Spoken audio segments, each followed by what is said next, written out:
Good morning সবাইকে। আমি পূজা। আমার নতুন একটা ব্লগে সবাইকে অনেক অনেক স্বাগত।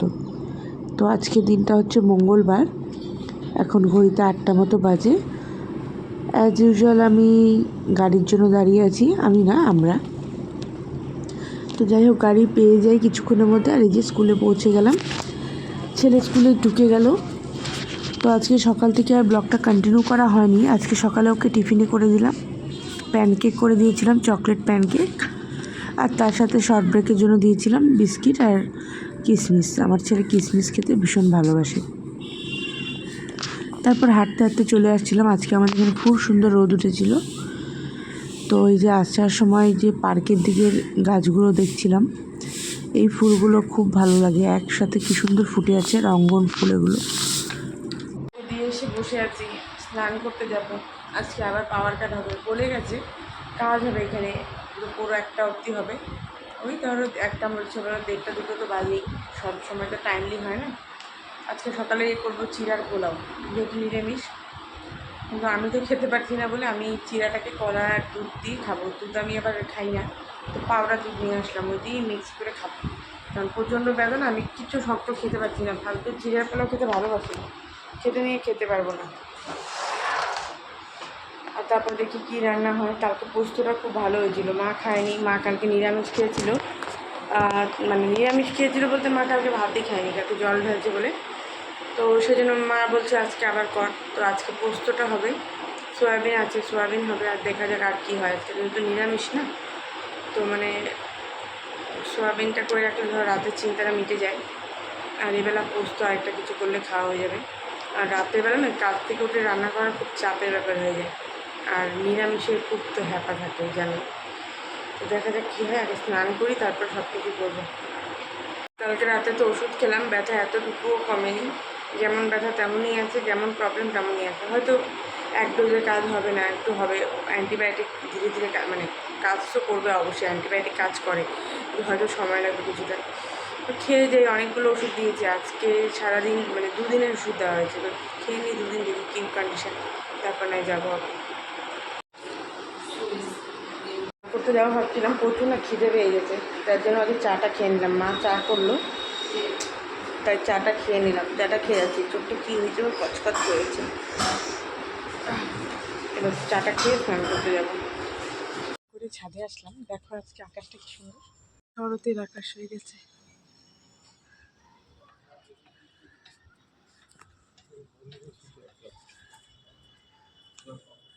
এটা বসিয়ে দিলাম। আর এখানে সয়াবিনটাকে সেদ্ধ করে রেখেছি, খুব টেস্ট হয় সয়াবিনটা, নুন দিয়ে একটু সেদ্ধ করা। এই যে প্যাকেটটা ফেলেছি, আশীর্বাদের এই সয়াবিনটা হেভি টেস্ট। অনেক সয়াবিন টেস্ট করলাম, কিন্তু এটা বেশ টেস্টি। ভীষণের ভিতরে না ভীষণ জুসটা ঢোকে, জুসি হয় ভীষণ, টেস্টটাও ভীষণ ভালো। তো সবার টিফিন খাওয়া মোটামুটি হয়ে গেছে, এবার আমি নিয়ে বসছি। আমার আজকে মানে এইভাবে খেতে বয়স্ক মানুষগুলো খেতে হচ্ছে। দেখাচ্ছি, দেখো আমার খাবারটা, আমার খাবার। এখানে চিড়ে, কলা, একটু কিশমিশও নিয়ে নিলাম, দিয়ে এটা দিয়ে সুন্দর করে মেখে নিলাম দুধ দিয়ে, পাউডার দুধ, আর খাই। যা করবো, পটল ভাজা নুন হলুদ মেখে রাখলাম। আর এখানে না একটু আলুটাকে সেদ্ধ করে নিচ্ছি, পোস্তটা ভেঙে করলে ভীষণ টেস্ট হয়। এদিকে ভাত হয়ে গেছে, এদিকে ডাল হচ্ছে। সকালে একটা ওষুধ ছিল টিফিন খাওয়ার পরে, সেটাই খাচ্ছিলাম। হয়ে গেল কমপ্লিট। এই যে ডাল, এটা হচ্ছে পোস্ত, আর এখানে হচ্ছে সয়াবিন। যেহেতু লঙ্কাগুলো দিয়ে না, সেজন্য এরকম লাল লাল হয়নি। আর এই ভাত, আর এটা হচ্ছে পটল ভাজা কাটা আছে, পরে খাওয়ার সময় ভাজা হবে। এখন পরিষ্কার করাও কমপ্লিট। যাচ্ছি ছেলেকে আনতে, অন্য রাস্তা দিয়ে যাচ্ছি। এই যে মন্দিরটা হচ্ছে ওই রাস্তা দিয়ে। কারণ কি, আমি একটু এটিএমে ঢুকবো, এরপর আর টাইমটা পাবো না। কালকে আমরা একটু বেরোচ্ছি, বড় মার কাছে যাব। তাই আমার কাছে খুব বাজে অভ্যাস, আমার কাছে ক্যাশ টাকা একেবারে থাকে না। তো এখন যদি না করে সকালে মনে থাকবে না, খুব প্রবলেম হয়, তাই চলে যাবে।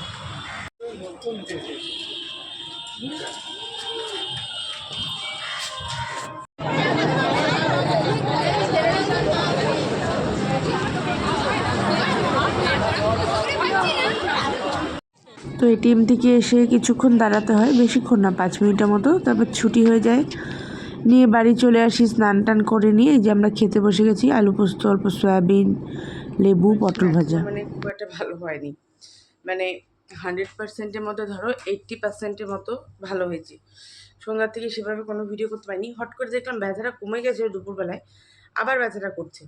মানে 100%-এর মধ্যে মনে করো মোটামুটি তখন 60%ই ভালো ছিল, মানে সরি 60% ছিল, 40% চলে গেছিলো। হুট করে দেখে আবার ব্যথাটা বেড়ে গেলো। এখন মনে করো হালকা কমছে, এখন ওই 80%-এর মতো ব্যথা আছে। তো যাই হোক ওষুধ খাবো, তো সেই জন্য আর ভিডিও টিডিও কিছু কন্টিনিউ করিনি। কাজ করছিলাম, কিছুক্ষণ চুপ করে শুয়েছিলাম। তো যাই হোক কালকে আমার ছুটি, কালকে যাবো একটু নৈহাটি বড় মায়ের কাছে। তো তোমাদের সাথে সবটাই শেয়ার করব, কারণ মানে অনেক দিন ধরে যাবো যাবো করছি, যাওয়া হচ্ছে না, ভয় বৃষ্টি না কিছু করে প্রবলেম হচ্ছে। তো কালকে আমার ছুটি আছে, দিনটাও বেশ ভালো, এমনিতে শনি মঙ্গলবার গেলে প্রচুর ভিড় পড়ে। তো সেই জন্য কালকেই যাব। কালকে আর এই মানে মানে কালকে আর মানে আটকাবো না, দ্বিধাবোধ করবো না কোনো, যে যাবোই। আর ওষুধটা খেয়ে যা মনে হচ্ছে আরও 2 দিন খেতে হবে, মানে কাল অবধি আমার ওষুধ আছে। তো খেলে পরে আবার হয়তো কাল বিকেলে নিয়ে আসতে হবে, মানে কাল বিকেল অবধি হবে না, দুপুর অবধি হয়ে শেষ হবে। তো যাই হোক কালকে বিকেলে যখন আবার ফিরবো তখন ফেরার আবার নিয়ে আসবো। আশা করি আর 2 দিন খেলে তাহলে পুরোপুরিভাবে ঠিক হয়ে যাবে। তো আজকে সন্ধ্যে থেকে শরীরটার সাথে সাথে মনটাও খুব খারাপ লাগছিল। কখনো কখনো হয় না, লাইফে বেঁচে থাকার মোটিভেশনটাই পাওয়া যায় না। তো আর কি করব, এখন যেহেতু ছেলেটা আছে বেঁচে থাকতেই হবে, অপশন নেই। তো মানে খুব মন খারাপ লাগছে, ভালো লাগছে না, এখনও মুখটা খুব অফ হয়ে আছে। এই মানে কি বলবো আর, বলে না যার সাথে হয় সেই বোঝে, এটাই হলো কথা, আর কিছু না। আর কখনো কখনো মানে লোকের, নিজের লোকের কথাবার্তাও খুব খারাপ লাগে। এমন এক একটা কথাবার্তা শুনে ফিল হয় যে আমি বেঁচে আছি কেন, সেটাই হয়তো খুব মানে বড় কষ্টের কারণ তার জন্য। তো যাই হোক সবার বাড়িতেই কিছু না কিছু সমস্যা আছেই। আশা করি ঘুমিয়ে পড়লে আবার কালকে আবার সকালটা শুরু হলে তখন আবার মুডটা ভালো হয়ে যাবে, ঘুরতে যাবো এই মজায় আনন্দে। তো এখন আর এই দুঃখ ইসে করে লাভ নেই, শোনার লোক নেই, দুঃখ করে শোক প্রকাশ করবো কার কাছে, সেই লোকটা নেই, অপশন নেই। লাইটটা ফট করে বন্ধ হয়ে গেছিলো লাইটটা আমার দুঃখ শুনে বন্ধ হয়ে গেছে। তো যাই হোক ছাড়ো। তো আজকের মতো ভিডিওটা এখানেই শেষ করছি, দেখা হবে আবারও একটা নতুন ব্লগে। কালকে বড় মার কাছে যাবো, সেই ব্লগটা তোমাদের সাথে আবার শেয়ার করব। তো আমার ভিডিওগুলো ভালো লাগলে অবশ্যই আমার চ্যানেলটাকে সাবস্ক্রাইব করবো, আর তোমরা সবাই ভিডিও দেখো, প্লিজ একটা করে লাইক করে দিও, তাহলে আমি খুব খুশি হয়ে যাব যে আমার ভিডিওগুলো তোমার ভালো লাগছে। বা খারাপ লাগলেও বলতে পারো যে কোন জায়গাটা তোমাদের খারাপ লাগছে, আমি ইমপ্রুভ করার চেষ্টা করবো। যেহেতু আমার নতুন, আমি কিচ্ছু জানি না, নিজের থেকে শিখেছি, মানে দেখে দেখে ঠুকে ঠুকে শিখছি, মানে কি হ্যাঁ এরকম বলতে পারো, ঠেকে ঠেকে ঠুকে ঠুকে শিখছি, কিচ্ছু জানি না। তো প্লিজ তোমাদের ভালো লাগলে অবশ্যই একটা করে লাইক করে দিও। সবাই ভালো থাকো, সুস্থ থাকো। আমি এই ওষুধগুলো খেয়ে সুস্থ থাকি, না হলে আর সুস্থ হতে পারছি না। এই ওয়েদারটার জন্যই এরকম হচ্ছে, আর কিছু না।